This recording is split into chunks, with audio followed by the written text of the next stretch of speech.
Bonsoir à tous et bienvenue à ce nouveau séminaire de Positive Future.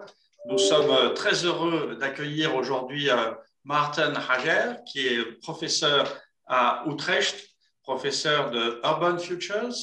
Et je vais passer maintenant à l'anglais puisque cette présentation que va nous faire Maarten est en anglais.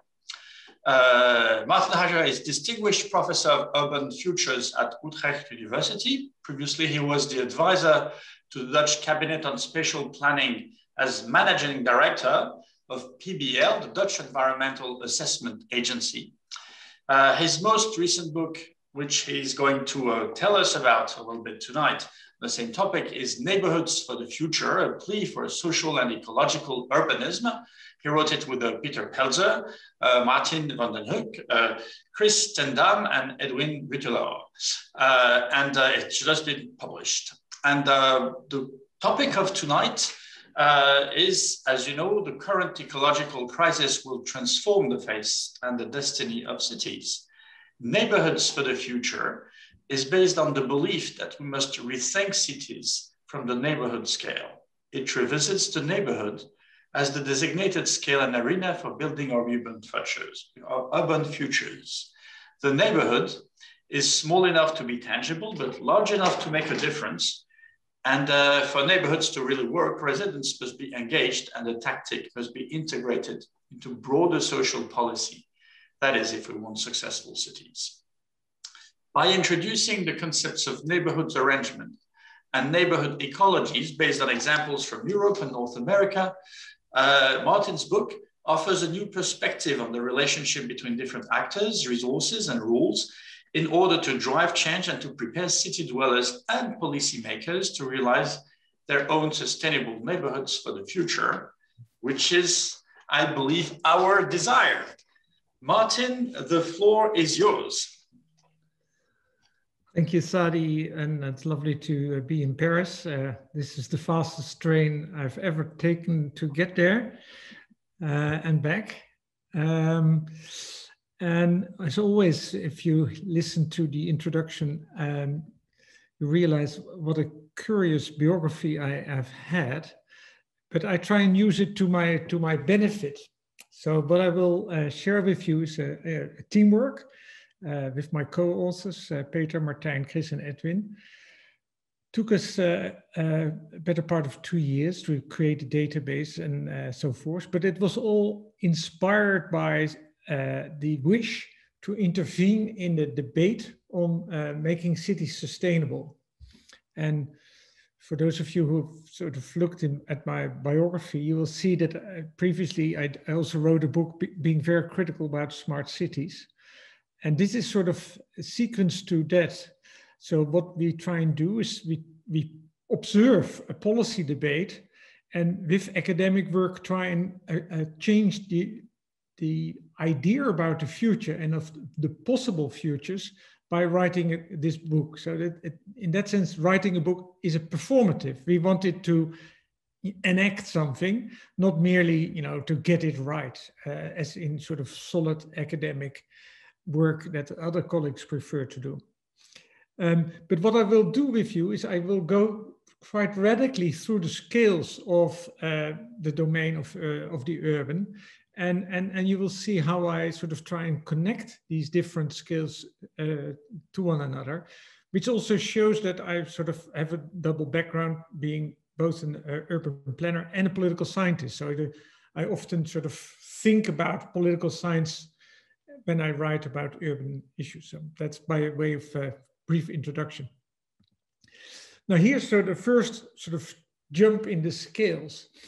I happen to be also a member of a UN panel, and that's the least known UN panel, I suppose, to many. You all know about the IPCC and you know about the IPBES, which deals with biodiversity.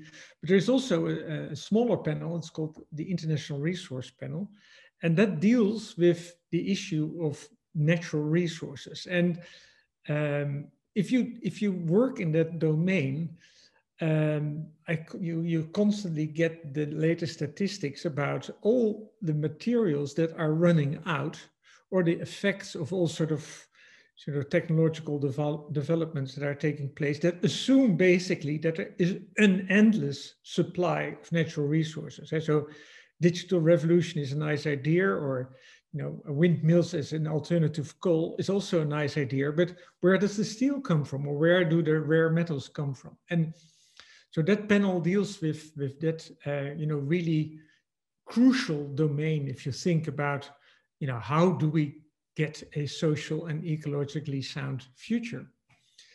And in that context of the panel, I wrote a report and I shared the chairmanship with Mark Swilling from South Africa, in which we tried to calculate how much resources the urbanization that we assume is to come to house all the people that are going to come to the cities between now and 2050.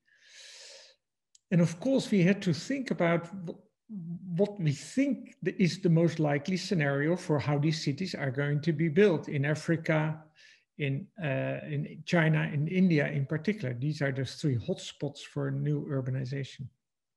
And by and large, we assume that it will follow the trend that we know so well in Northwest Europe or in the Americas, which is that there is a tendency for de-densification. So every single year is a de-densification tendency of 2%.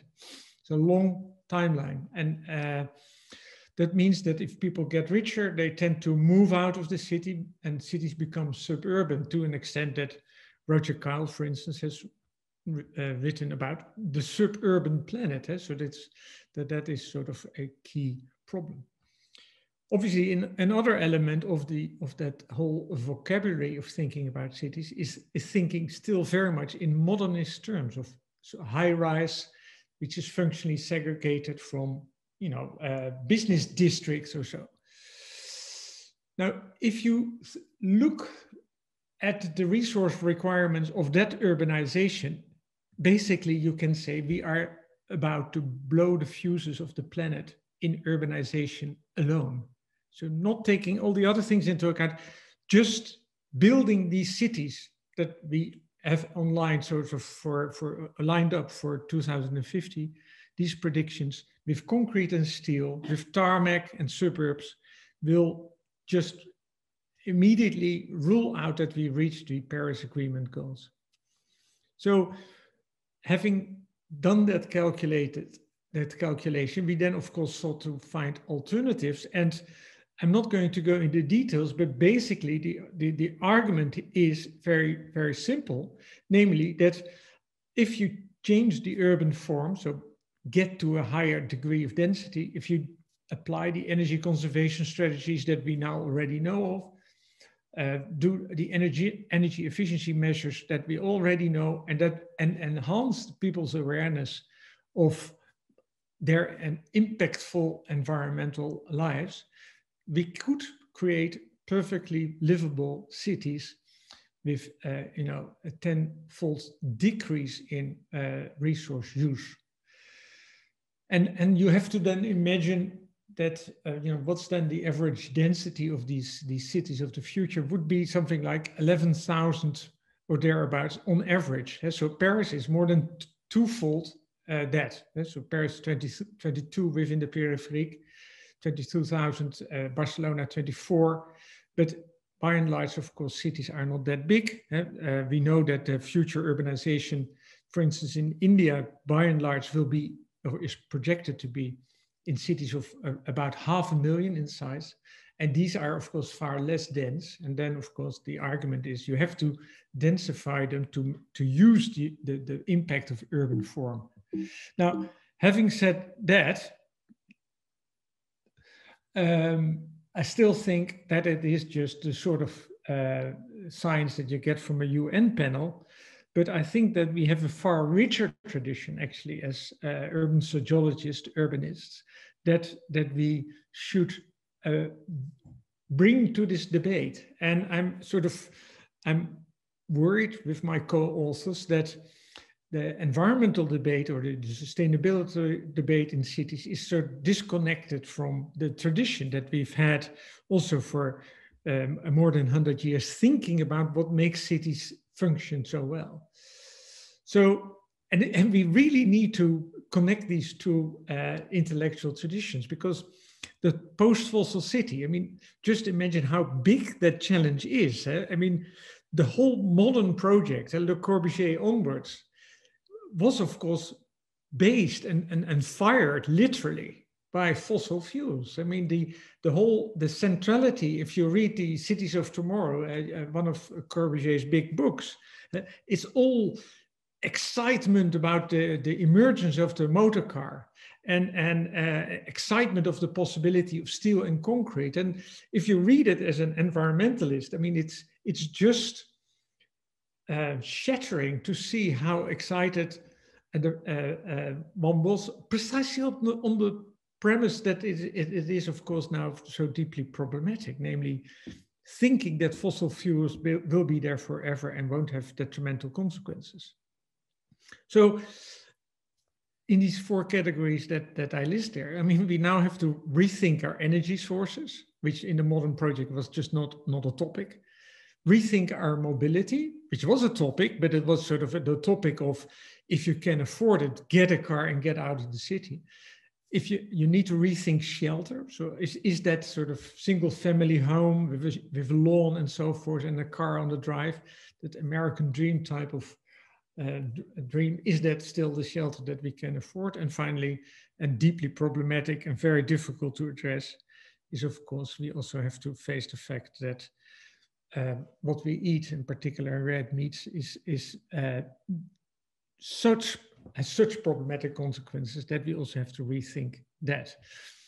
Now, that is the agenda of a green and just city. And I think we need all the imagination possible to be able to create that post-fossil city in precisely that span that we have. So the window is up to 2050. So in that challenge, we decided to write a book, which is a plea for the neighborhood. So not to keep thinking on that planetary scale, but say a background that sort of knowledge about the planetary challenge, and bring it back precisely to that level where citizens can meaningfully engage with the social ecological issues. And that's also a correction to that book that I just referenced, the Smart City, Smart About Cities, it's called. If you Google Smart About Cities, you get directly to the PBL site and you can download it for free. It's sold out. So it's free for download at that site.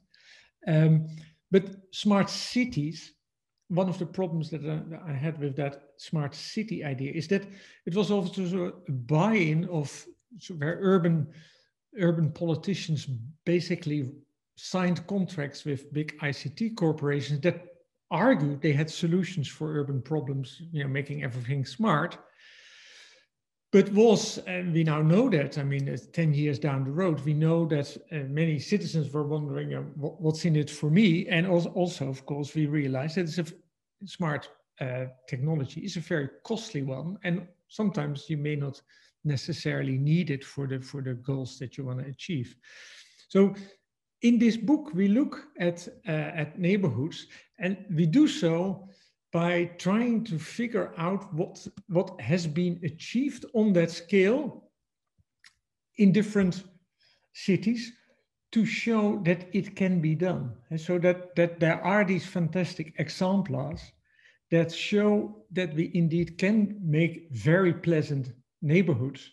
And that would then, of course, hopefully lead to sort of a cascade of competition to make similar or even better and more livable neighborhoods elsewhere.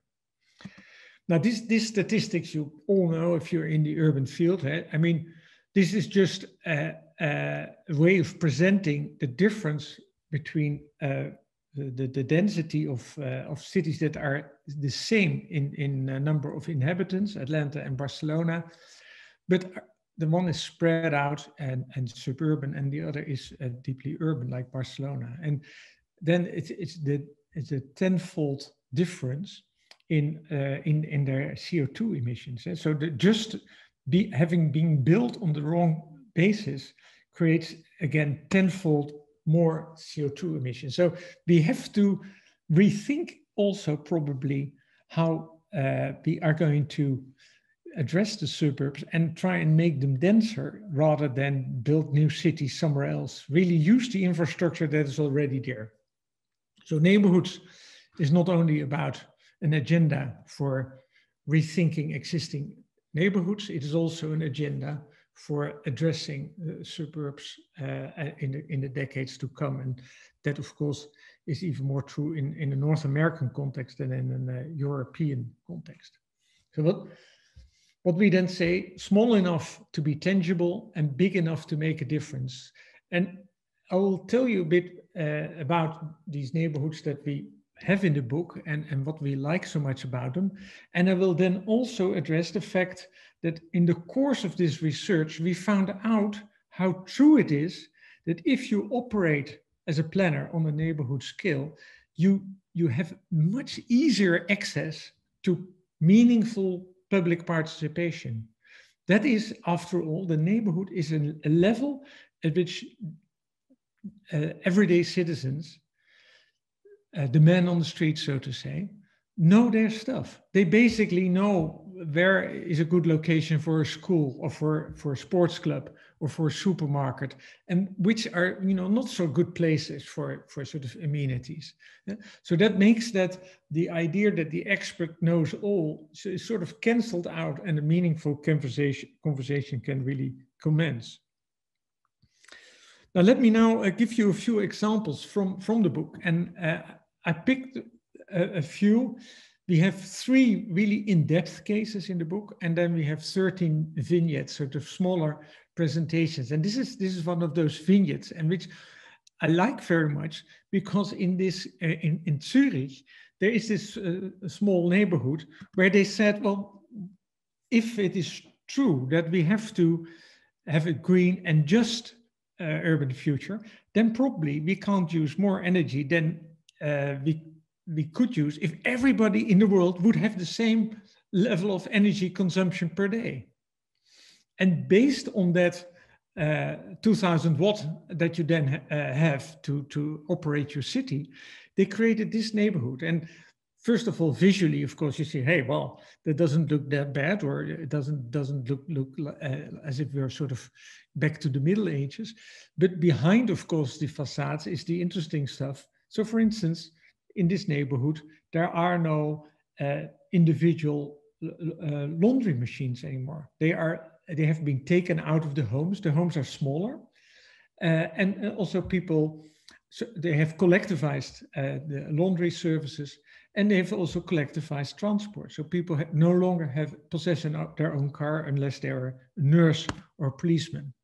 And in that context, they have created a very livable community, which we then analyze in that vignette.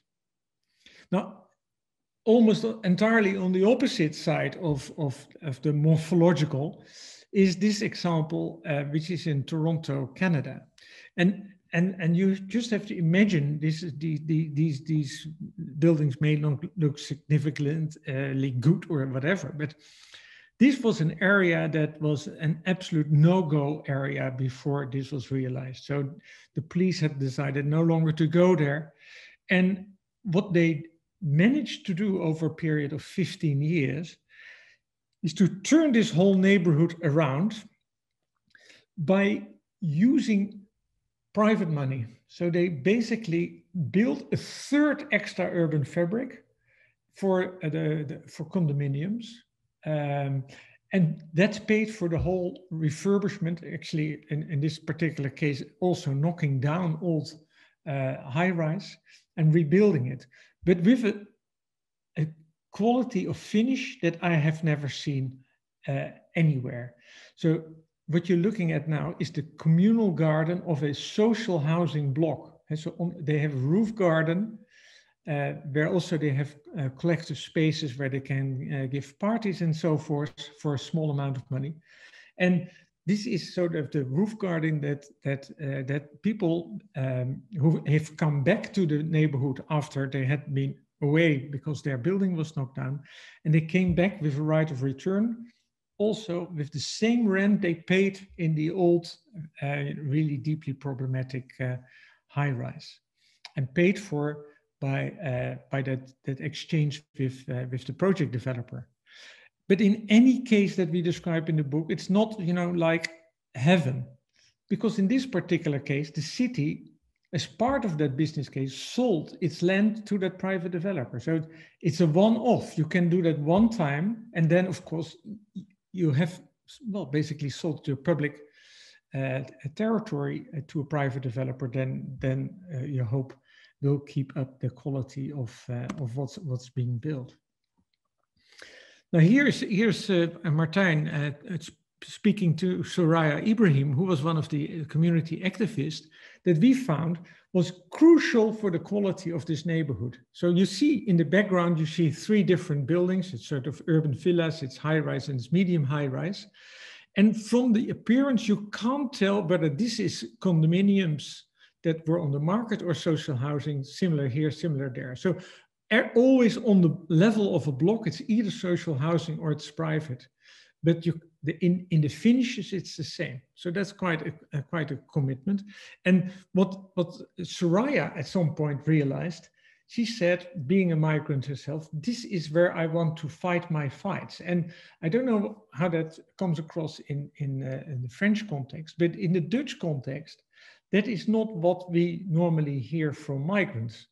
Migrants are not at all in that sort of citizenship mode to fight for their rights. There's much more, they're fighting against discrimination and the like, but that commitment to organize and fight for your future and make it better, it really struck us as particular. And that led, for instance, to a completely new sorted supermarket, rather than the classic Canadian one that would just cater for sort of Canadian mainstream.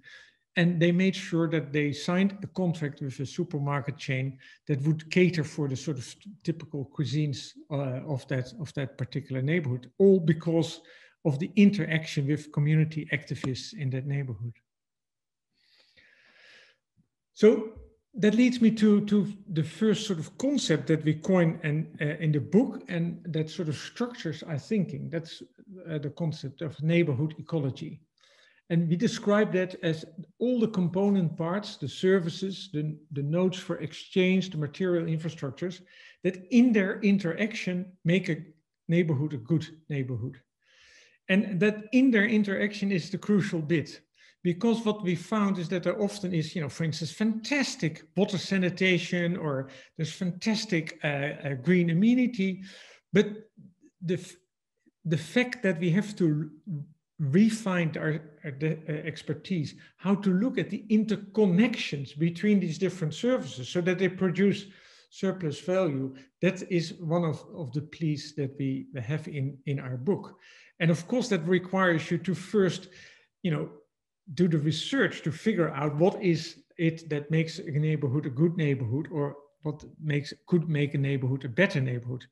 Now, in Vauban, we found out, for instance, that one of the reasons why that works so well is that they have been built on the principle that the value that is created in these neighborhoods, this is a Vauban neighborhood, the value stays in that neighborhood. So if in a normal situation you have private homes and the real estate prices go up, it's the owner that captures the profit. But here, these blocks are owned by cooperatives, where so the residents are a member, but it's the cooperatives that keep the value in the neighborhood. So you get your money back and you get a surplus and interest, but you don't get sort of the extra money that typically you would get if a neighborhood functions well and people want to live there. Then of course real estate prices go up. But here they have a way of capturing that value. This is another example, really nice in Copenhagen, where what we found remarkable is that they really have a loop, sort of a mobilization, a mobility loop that makes sure that all services and residents can connect very well. And this is an area where they want to have as much jobs as they have residents. So it's no longer, say, the functionally differentiated neighborhood. It is residents and business at the same time. So the mobility scheme will work at a double intensity. Here you see GWL is redeveloped in Amsterdam, and there you see, for instance, all the mobility of the neighborhood residents is outside. So the whole, on the level of a small or a big block, you could say, you see it's only green space in between and collectively used. There is no possibility for cars to enter into it. And Malmö, big case, early case, of course, of trying to have a city of the future, stands out for its water management. But what I find also very important in this case is that it's not only a really pleasant area for the new residents, it's an old industrial site, but it also has created a public beach for a city that, you know, needs these public amenities, and therefore, of course, it also immediately creates double usage of its high quality, allowing other people from different residents in, and even people seem to feel so much at home that they walk in their bathrobes after having gone for a swim. So what you hear me saying is that there are a few things that are crucial. So I spoke about what we call the neighborhood value chain. So how can you keep your resources in the neighborhood, and that we think needs to be analyzed if you want to have a sort of truly sustainable neighborhood. We also found out that the simplicity of rules can often really help. So to have them goal-oriented rather than describing how goals have to be reached helps a lot by making people very inventive. The sense of ownership, I think the case of Toronto is and also of Vauban, very nice cases where you see that because of the cooperatives or because of the project developer that develops the site for 30 years, there is a vested interest in getting it right. So that's very different from, you know, allowing private equity developers in, which is actually happening in the Netherlands at a very alarming rate. They're buying blocks of social housing up and re-renting it at horrendous prices, which is very unjust. And on the top, of course, a bit, if you know my sort of previous work, close to my heart, I believe in the fact that that good planning also has a narrative component, that the best planning is to have a persuasive storyline about the future, where people reiterate constantly why this neighborhood is such a good neighborhood. And again, if you do the sort of empirical research, you will find that is actually what happens. So people will, in a good neighborhood, are often able to tell the story of that neighborhood.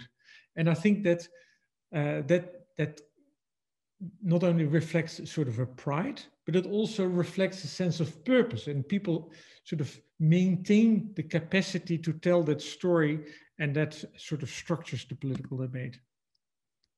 Well, this I'll leave because I think I'm running out of time.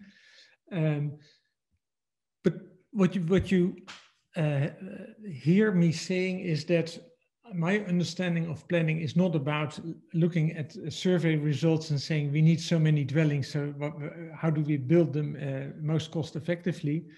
I think that, and that's where my chair also is, Urban Futures, or your program, Positive Futures, is crucial, that planning is always and has always been about shaping new aspirations. And I think for the Netherlands, that is at least the case.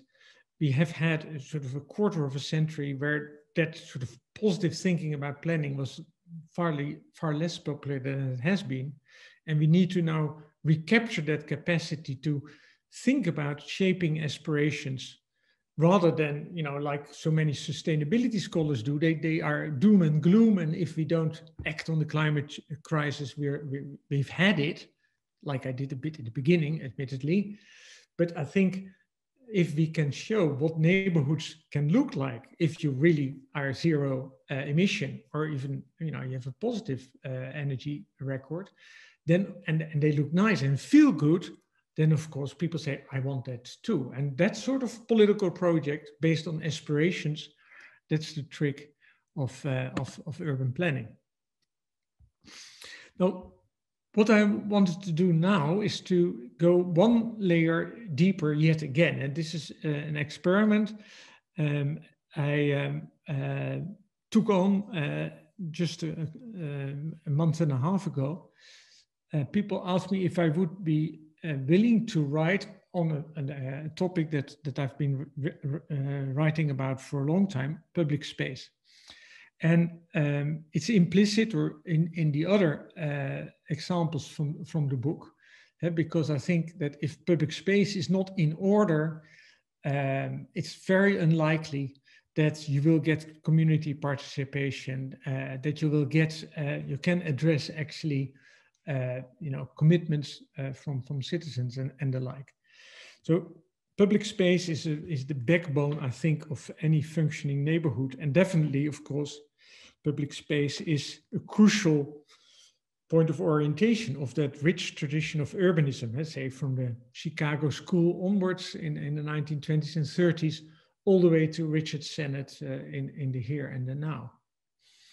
But what you're looking at in the meantime is a neighborhood, again, it's a redevelopment of an area in the harbor of Rotterdam. And Rotterdam is by far the most interesting city of the Netherlands at the moment. On the one hand, it has a sort of a concentration of social problems on the south side of the river, which is where Katendrecht is. But on the other hand, it has a very sort of entrepreneurial spirit that says, okay, here's a building that we want to sort of keep. It's an old warehouse, but why not, build 10 layers of apartment blocks, apartments on it? So again, you sort of an echo from Toronto, of course, in that sense. But I've been following this, and there was a sort of deep worry that, of course, if you bring in so many people, well-to-do people, that will affect the neighborhood. And what I did together with photographer Joop Rijngoud, I tried to document the dynamics in that neighborhood to see if that fear for gentrification, if that fear was right. And of course, the fear for gentrification is a fair one. But just around the corner, investors are buying blocks of social housing and taking it off the social housing market. So that sort of gentrification definitely is deeply problematic. But I have a different take on gentrification, and I'm interested to hear what you think about that. And that comes from the fact that in 2016, when I was the curator of the International Architectural Biennial in Rotterdam, I had two colleagues from South Africa who took part in that curatorial team, and they argued, so gentrification, I wish we had your problems. They basically said, so you have rich people that want to live in a poor neighborhood.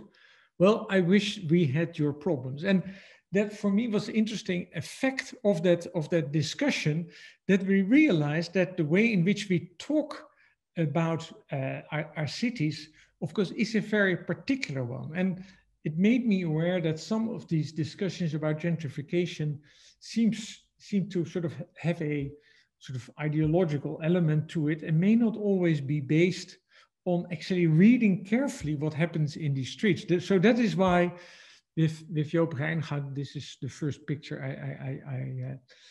I share with you. So we looked at the neighborhood, cycled through the neighborhood, and he then documented it, and I'm now writing the narrative for that essay. So here you see from the other side how that sort of private space, privatized sort of top on that warehouse, overlooks the social housing in that area. Or here you see the harsh difference of the newly built, sort of well-to-do high-rise at the back, the top of the market, and how close that actually is to a neighborhood which is completely dominated by social housing. You also see that, the way in which the building industry taps into that, to the politics of the aspiration, is they basically say, get yourself the last place in this area. And so they say, well, conquer it. And so as if, of course, this is sort of a colonial trope, so as if it's unoccupied. So here you see a sort of aggressive commercial sort of suggestion about conquering an island. But in the meantime, if you look around, it's not as if this island is at the moment be bothered by all the new influx of people, and the sort of the solid sort of working class culture seems to thrive and be almost unaffected. So of course, if you look at the area in such a way, you must be careful in how you read these sort of photos. I mean, this looks all too nice almost. But if you look at this picture, and this is where Joop spends a lot of time, they have created a space where these different people from that neighborhood can gather. Now, here you have one of these elements of a social ecology. Without these spaces, I don't think that neighborhood would thrive, or without these sort of redundant corners where it's away from the high rise, and where indeed sort of the old working class still meet as a sort of, if you remember, the Naked City by Oscar Jorn and Guy Debord in the Situationist movement. So that they would spot this as the quality of the city. And I close with this particular picture, because I think this picture is actually a very subtle registration of how I think that you could also see that neighborhoods can cope with variation in composition. And so in the back end, you see, as of course, Corona time, so that's why these terraces are now not in use. But this is all a pretty expensive restaurant area. But in this square, it's not as if the original residents are giving up that space. And so you see in one picture sort of the interesting, we call it meaningful friction on that square, where people can keep observing one another in a way that's non-aggressive, and it is and it is actually, we think, open-minded. However, this picture is also illustrative from the fact that if you don't have that social ecology analysis, this might very quickly tip. If these restaurants would do well, and the owner of real estate would raise rents, of course, it would price out the local supermarket, the cigarette shop, all these sort of functions that cater for, say, the working class people in this area. Our argument with that neighborhood arrangement is that you can use very simple rules to actually stop such gentrification. So if you, for instance, would choose to put this real estate, which is now still owned by the housing association, if you would put it in a separate association that can sort of tap the rents of this very successful to subsidize the cigar shop over here, you could maintain a quality of the public domain that is part and parcel of what we think are well-functioning neighborhoods of the future. But you have to do it in time, because otherwise, once it's gone, it's gone. So to conclude, in this book, we argue that we are not at the end of history, and that we can indeed create sustainable cities, using the neighborhood as the lens and as the entry point for rethinking cities. And we also argue that socio-ecological mix can work, but it all depends on finding actors with skin in the game. So with long-term commitments, don't want to sort of take the money and run. That requires legal planning. It requires rules that keep the created value within the neighborhood, and we've shown several examples of it in the book. And a strong shared public domain, like I tried to explain a bit further with the material from the joint image essay, as we call it, that I'm just completing right now, and a carefully attended storyline. So if you want to have the sort of elevator pitch from the talk, I say, well, you know, we have a wonderful tradition in urbanism. I feel it's disconnected from the way we approach the sustainability issue in cities, which has much more of a relationship with using smart technology and the like, but not enough with the, you know, the good urban sociological thinking that is so rich and that connects so well to this agenda potentially. Let's tap on that urbanist tradition to address climate change and issues of justice in one go. And then I'm really optimistic that we can get it right for the cities of the future. So I'll stop sharing, and I'm interested to have a conversation with you on what I just presented. Well, thank you so much, Martin, for a wonderful and really inspiring talk, and which sends us in sort of reassuring dimensions, because we've heard so much of the use of urbanism as mostly something about the built environment and neglecting all the aspects that you point us to. So that's a delight. I will perhaps let Jean-Éric, who's the president of Fondation 2100, who co-organizes a Positive Future, maybe make some first comments, and then we'll also wait for questions from the audience by Simon. But I have a lot of questions but I will take my turn. Thank you very much, Sadi, and thank you very much, Martin. Yes, it's a very wonderful presentation, because you show first that it's possible to build up ecological city as well as, would say, social-oriented cities. These examples are quite demonstrative. The important point is that to be successful, there is a need really to have this social inclusion and social participation and strong action regarding the public domain, which relate also about the ownership and the way you buy and you manage the land. And it's quite important, because in this thinking about the future of cities, there is a tendency of people just thinking about, let's say, technology, art stuff, and or simple return to nature. But there is a tendency to forget those aspects of governance and local governance, which are crucial for being successful. So I think this is really, from this viewpoint, quite an important message, which came through your presentation and the message which are there. Regarding the question I have is precisely,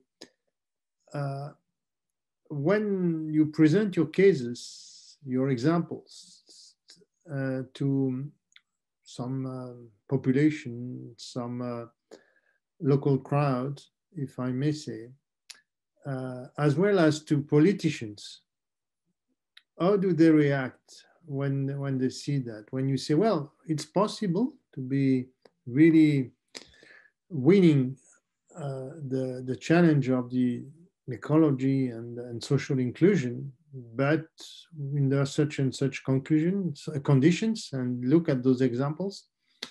So my question again is, how this is received by the populations and the politicians? Thank you again. Well, thanks for your kind words, and indeed, it is interesting to listen to the responses. I've presented it in Paris, but also in Toronto, London, and the Netherlands, Germany. And by and large, I think people are really enthusiastic about the fact that this sort of outlines a perspective. And so it's not for a lack of effort, but people need to have sort of normative images of the future. So that's spot on for your institute. And so this is fortunately coming back. So the idea that that we need to regain our mastery of thinking of futures, also in the plural, that the future requires choice, and it requires, of course, to think cleverly about all the elements that you don't immediately see. So that's why we in this book pay so much attention also to legal rules. I mean, so to see something that works is one thing, but to understand why it's there in the first place is another. And I think that belongs to the planning agenda. And so what I feel is that particular housing associations, local governments, are really thankful for this type of academic scholarship, because it puts them, in command of the urban processes. It helps them spot their points of intervention. And I suppose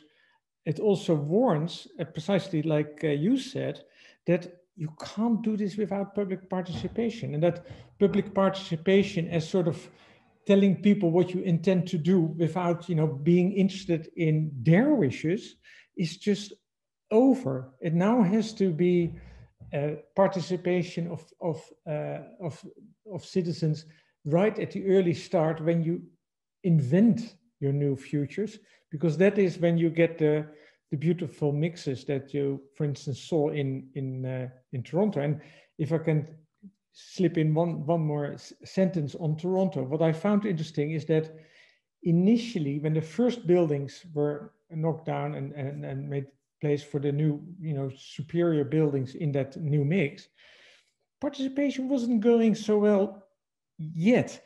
It was only over time that people gained the confidence that they were listened to. And that whole site of Regent Park is really worth a visit. Then start to develop new sort of functions, because people said, we want a cricket ground, so for the Indian population.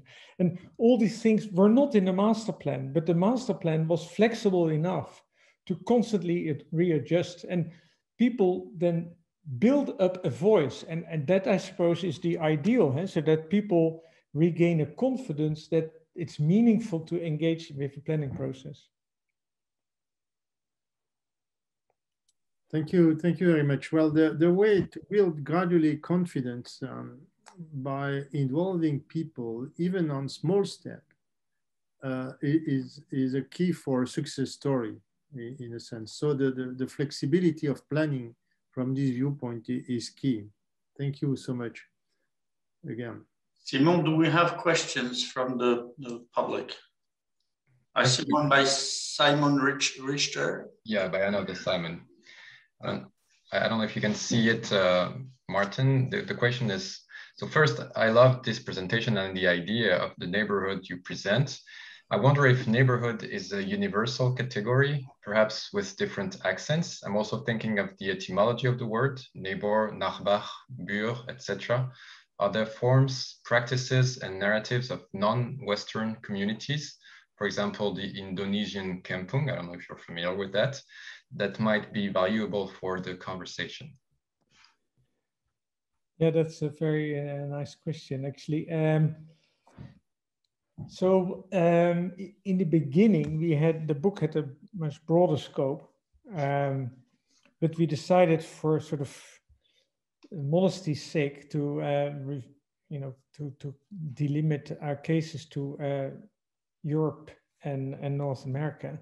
And there, I suppose, the sense of what a neighborhood is, and in particular, what is a well-functioning neighborhood is, sort of culturally shared.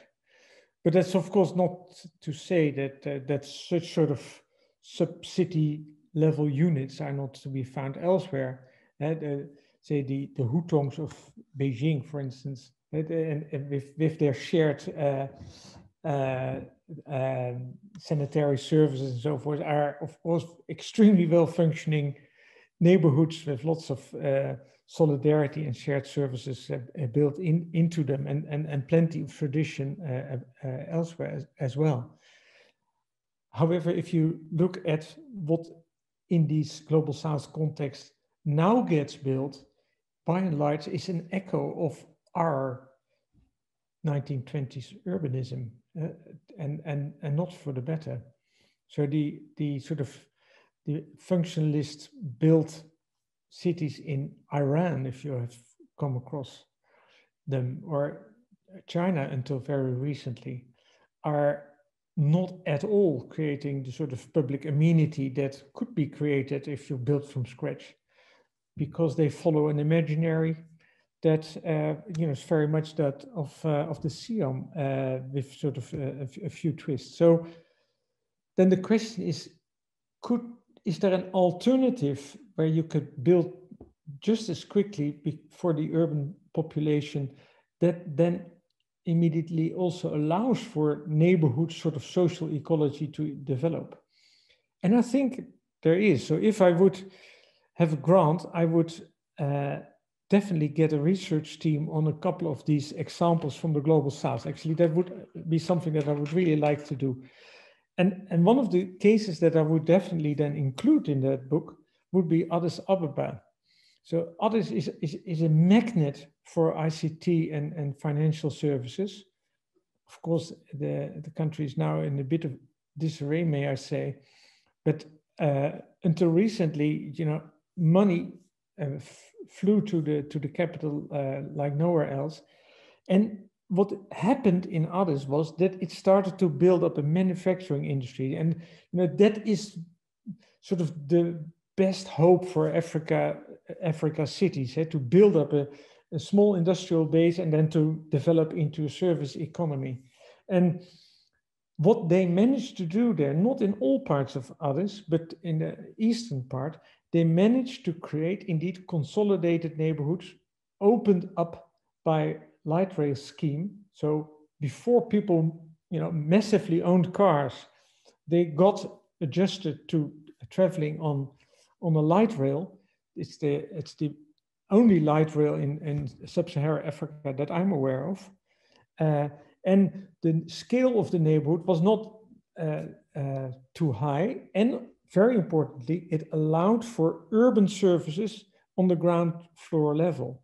So not building sort of quarters for living where people had to travel out to go to work, but it allowed for work to be in these neighborhoods. So it shows that if you have the right sort of imaginary according to which you build your extensions of cities, and I suppose if you have a public hand, rather than it's just privately owned land that's developed by a private developer that's only interested in the development of that plot, then you can indeed see that that neighborhood iconography and discourse can also be very meaningful in very different contexts than the ones that talk about neighbors or nachbar or all the other nice elements that you quote there.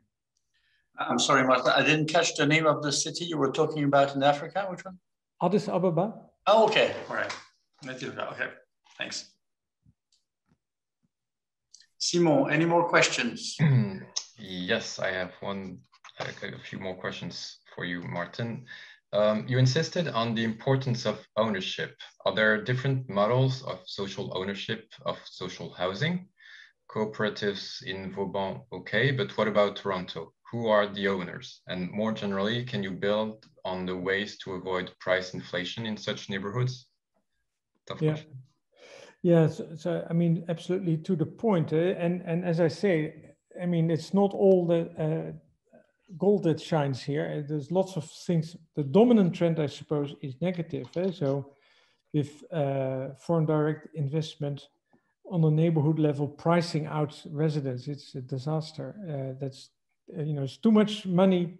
Quantitative easing goes into real estate at the moment and is ruining neighborhoods. So that's the predominant development. However, there are indeed, I think, examples of alternatives. Now, Toronto is one, as I said, where the developer is private. He owns the land, but the housing association organizes the social housing and has rent control, which is based on a state subsidy scheme. So that is one. The other that I refer to and I find very interesting, you find a lot in Germany where they have this figure called Baugruppen. And basically it is the right for cooperatives to develop And that's important that it is well embedded legally, because if you have 40 people and you say we want to develop this plot, you can leverage the money that you have by a bank. So you as a cooperative, you can actually leverage serious money from private banks because it's a legal entity. And what I described in Vauban, but you can also see it in Tübingen, for instance, you see that the cooperative develops. They, for instance, also then develop social housing apartments in that block. That's not for the people that own the cooperative, but that is a service to the city on their own initiative. And they also develop collective functions like shops and so forth that they then also run as a cooperative. If one of the owners of the cooperative that lives in one of these apartments moves out, he's compensated for the money that he put in. And he gets a sort of an interest, but it can't capture on the extra value of the real estate. So that remains in the cooperative. And that is, of course, implies that they can pay less interest on the loans and so forth. And also it makes sure that the type of atmosphere is kept in the neighborhood and not, that people with bigger salaries move in and other people can no longer afford to live there. I hope that answers your question. Sally? I'm sorry, I'm jumping the queue maybe of the questions, but I had one about the decision making. I mean, like in cooperatives, or if you have some participative, if you insist in ownership of the neighborhood, and the sense of ownership certainly comes from some kind of governance that is specific and local, right? So what are the systems of decision making with the inhabitants that have been put in place? Are they similar? Do we have different models? How does it work? Like, how do they actually manage to solve the conflicts of interest that must be inevitable? For example, in the ownership of the cooperative shares or whatever, and also I'm sure that these neighborhoods are part of larger entities, cities, regions. How do they cope? Does this get a political aspect? Do they try to get locally elected? How do they manage to have power on their own grounds, right? Yeah. So there is no simple answer, and I definitely haven't looked into it at sufficient detail to give you a really properly researched academic answer to this. But in any context, governance is nested. So there's no way in which the model of decision making that you find in Toronto that should be exported. It's a disaster. It's incomplete. They're stuck. The city is sort of captured by the suburban vote, and therefore can never invest in proper public transport and the like. So the book doesn't describe the direct pathways to the future. It gives snippets for you to help create your own story for the future. And when it comes to participation, I think the most important thing that I sort of share is that to start with a commitment is one, and that over time you will build up the capital, which is trust, that allows you for a much richer discourse. And overlooking the residents comes at a cost. And so the one picture that I skipped of this thermostat is a wonderful case in point. So in this neighborhood, they built BREEAM quality, BREEAM Gold, the best quality buildings. And they were very disappointed that these buildings did not have such a good energy record in reality. Why? Well, you probably guess the residents were not so smart as the smart technology. They didn't know what the thermostat was. So they opened the windows when it was too warm, and of course in Toronto that's a disaster. So the fact that they had no engaged public, and that people didn't feel a sense of ownership of that building, meant that they didn't also tell the story of how wonderful, you know, this smart building was, and therefore it ended up to be very dumb.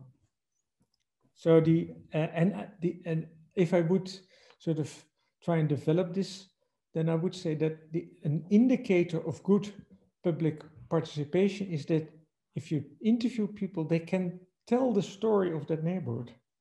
It's really interesting that they are able to express how it came about, what their role is, where it's going.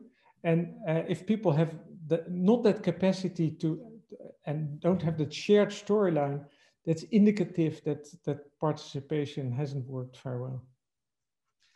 I once heard the definition of a community as a group of people who believe they have a common past, share a common present, and have a common future. And the important thing is believe. It doesn't have to be true, but you know they must have this sense of continuity of destiny together.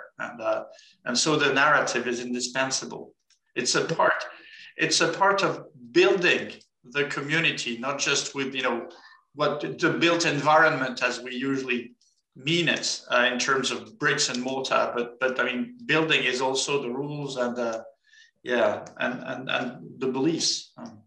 I guess that's what you meant when you were talking about goal orientation and stuff like that. It's what's in the mind of the inhabitants. Yeah, precisely. So I think there's this wonderful book that you probably know by James Throckmorton, and it's a Chicago colleague, and he wrote the most boring PhD one would think about the electricity utility industry, but the thesis wasn't boring at all, because he was the first to say, I've looked at all dimensions of that electricity utility industry and how it, you know, overcame a crisis, and he says it's all about persuasive storytelling about the future. So he said, it's not about finance, it's not about rules. If you don't have that persuasive storytelling about the future, planning doesn't work. So that's the most important variable, his argument was, there is, if you want to have a future-oriented planning process. Yeah, and you have to believe in a future. That's what we're doing in Positive Future, creating narratives so that people are ready to do this. But the most interesting thing in this is that these narratives enable to recruit people. When we were in the SCORE program, we looked at a series of cases, especially the domain, among others, of energy in buildings. You're mentioning, utility. I worked for 15 years in the French power utility, as a matter of fact. And what seems very interesting is that these new areas or projects, usually you have a champion who organized this thing, the community that is going to move the whole stuff, but they have accomplices in the finances of the city. They have people who also believe and then are on the other side of those who can give the money or make the regulations. And what makes these guys participate is that they share the narrative. Precisely. Yeah, that's precisely the point. And so if you follow the narrative, you will find how organizations can collaborate over their boundaries. And so that's why, I use that concept of discourse coalitions, so that people build coalitions based on discourse, on a joint narrative, on concepts that speak to them and give them a sense of how to organize and prioritize within their own institutional environments. So it's a coordinating mechanism, language. It has always been, and it can be used much better, I think, also to facilitate this environmental transition, which by and large is dominated by engineers, so environmental engineers or scientists that know everything about parts per million and CO2 equivalents, but don't know that much necessarily about communication. Simon, any more questions? One other question that's related to participation is there participation of the public in the design of public spaces, for example, in Katendrecht? Yeah, so I mean, in Katendrecht, I think what you see in the functions, so that, for instance, that Verhalenhuis has all sort of different, also kitchens, communal kitchens and so forth that they organize. So that's very participatory.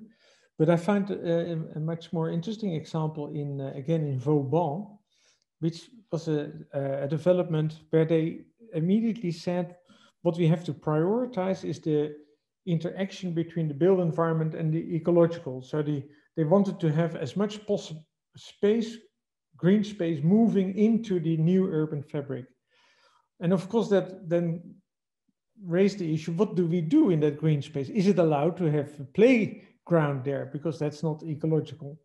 And so they had a discussion and ended up with a public debate on what sort of playgrounds, and also to install a pretty expensive pizza oven in that space. And the municipality did not want that because they said, it's going to be vandalized and, then money's down, public money down the drain. But the quality of the participation made, and the process was so difficult that once it was erected, it was a matter of pride to keep that pizza oven in its perfect shape. And it is run by the citizens themselves because it's, a product of their own sort of participatory process. So that's quite a nice example, I think. And also, I mean, for us in our sort of urban context, to have an area in a city where people from the neighborhood take turns in the shop. I mean, in the Netherlands, that's quite unheard of. But you are a member of the cooperative, so therefore you serve, a couple of days a year in the shop. It's your shop. You buy there, it's your shop. So the products are cheap because, why make a profit? It's your shop, right? So the fact that there is an alternative to sort of the way in which we have supermarketized our neighborhoods, is visible just across the border in southern Germany. I hope you will give us the names and all these in the book. Yep. Okay, excellent. Simon, any? Yeah, there are other questions. I'd like to ask one if you allow me. So you have a pretty optimistic vision of the future, but actually what you're telling us about is just initiatives that exist right now and that could be generalized in the future. So I wanted to know, is there anything that you think will only be possible in the future when there are certain evolutions? And maybe a consequence of that question is, are there obstacles and pitfalls that should be avoided to reach the kind of situations and neighborhood spirits that you're describing? Yeah, so you describe me as an optimist, but I'm not sure that I am. I like to show positive futures and give examples and also describe pathways to get there. But by and large, I think there is pretty grim development going on. So, but I'm committed to trying to do my best to improve on the livelihood of people in urban environments. So,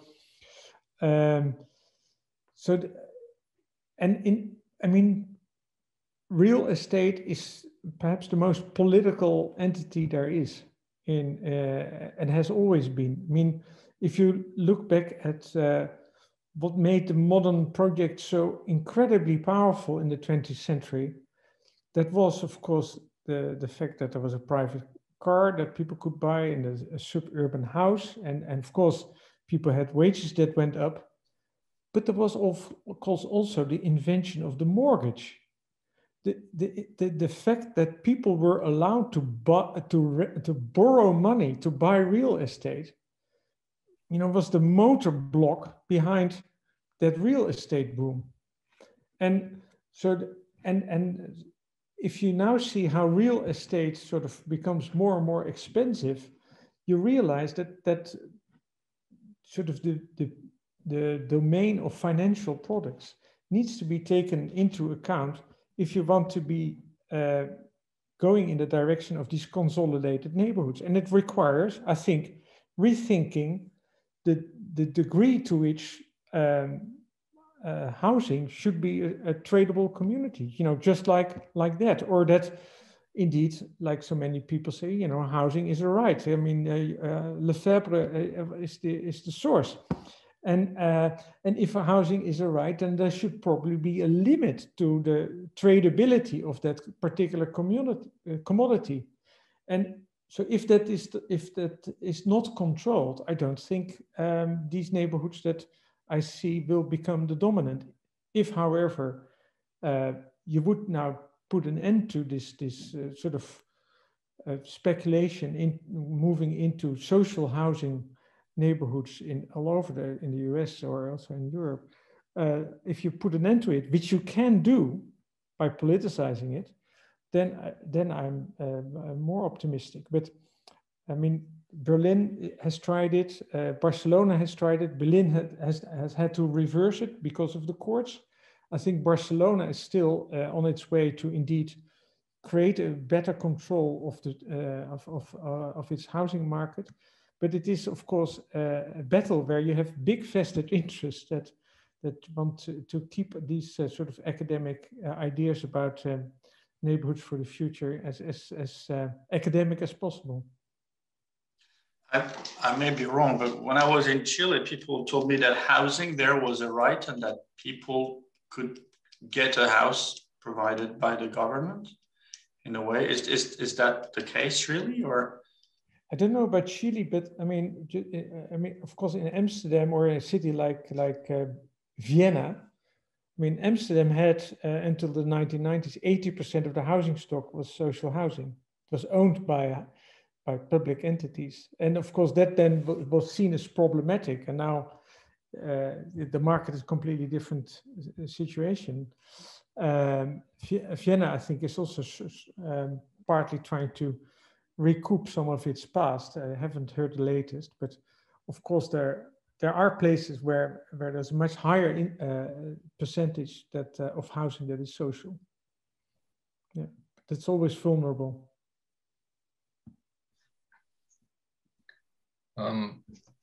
I assume you're familiar with the concept, the notion of the ville du quart d'heure, the city of 15 minutes. I don't know what's the equivalent in English. And so how much your neighborhood is different from that idea? Yeah, so we spoke about it, Sadi and I, just before we opened up. And I think, so in the first chapter, we reference that idea, the 15-minute city, and also the super blocks of Barcelona, which I think are encouraging and similar examples. So both work from the inner city outwards. So the idea that the inner cities are the place where you make your real change. I suppose a difference with my book or our book is that we really take particular neighborhoods, whether they are in the inner city or on the outside of the city, as a starting point of our research. But similar is the idea of a fundamental break with functional differentiation. So to bring back work into the neighborhood. So Nordhaven is of course a wonderful example of a 15-minute neighborhood. We did calculations in Utrecht and came to the very obvious conclusion that Utrecht is already a 15-minute city. But so and all based on the fact that in Dutch cities with their medieval past, the car has never been the dominant. So that it is still very easy to bring back the bicycles and the pedestrians and get to the right mix. Those areas where cities have been built entirely in the 20th century, it's much more difficult to think about the 15-minute city. So I don't know what the the French discussion is, but so how does the 15-minute city fit into the redevelopment of the banlieue? I don't know. I mean, I don't know what the discourse is. I really truly don't know, but I can see that it works well within the peripheric, or that the superblocks work very much in the Cerda, Barcelona. But what's the imagination of the 15-minute city on the banlieue? I mean, and there I suppose that people like Edward Glaser and so forth say, okay, the goals are right. Pedestrians and bicycles and slow and public transport first, but the 15-minute city concept is wrong in the sense that it seems to suggest that the interaction between a satellite city and the inner city is then problematic because the distance is too big. But I should be modest. I don't know what the French discussion is and to what extent the 15-minute city also includes a future for the banlieues. Sadi? If we still have time, I heard that some people were having a very interesting initiative with building information modeling, which makes citizens try to model on a CAD software what could be their cities. And I don't know, Bella Stigler told me about this. I don't know much, but I understand that we now have tools for making mock-ups on cities and doing that in a collaborative manner. Is that something that's developed, or? I don't know. I'm not familiar with that. By and large, I believe very much in experiential futuring, where it's much more about showing people that particular futures that are an option for them already exist. So this book basically tries to do that by showing examples from elsewhere, saying, well, it can be done. So, and experiential futuring would then, of course, be, try and go there and feel that it's already there. So the idea of technological supports for the participation, I've seen gone wrong more often than I've seen it go right. And because a decision support system is as good as what you put in it. And I suppose I'm a bit old-fashioned there. I know. I mean, nothing can replace direct embodied experience to make you believe in something. When I created my lab, this is because I visited what Volker Hartkopf had constructed with the Intelligent Workplace in Carnegie Mellon, and I came back. It was, I believed in it. And you can hear about the concentration camp and extermination camp as long as you haven't visited one in Auschwitz or whatever. You can't really understand what that was and how real it was. Yeah. So I hear you, and I think you're completely right. Jean-Eric. Yes, you focused the presentation and your analysis on the neighborhoods. Did you have come across experience of change in the core of cities? Because, for instance, in Paris, we can imagine that we can do something in the banlieue, in the suburbs, some of them. But thinking about really changing things in the core of the cities with a real participation of people, a change in the ownership and so on, would seem relatively difficult. It's a kind of museum city in a sense. Yeah. And when you see a city like Marseille, the second largest city in France, there is a lot to be done in the core of the city. In fact, Marseille is the results of the gluing of more than 100 small villages, which have created these big cities. At the same time, there is a need for doing something in the core of the city itself. So do you have some examples where there is a real thing done, not on the neighborhoods, but on the suburbs, but really in the core. Yeah, well, if we would not be in a Parisian call, I would say, well, I have the understanding that you're doing the right sort of thing at the moment in Paris with readjusting your sort of your mobility, at least.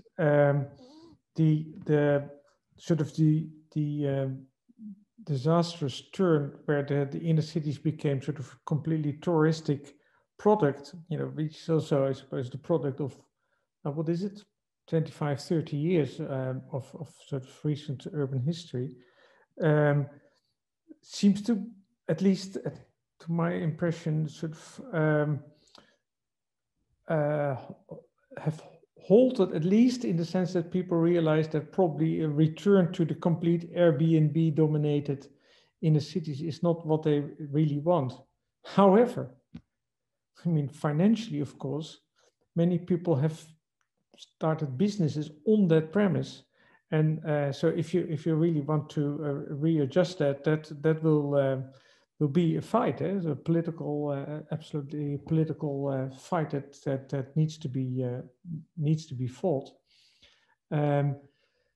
But I'm quite hopeful for those cities that have a really strong core with a high character.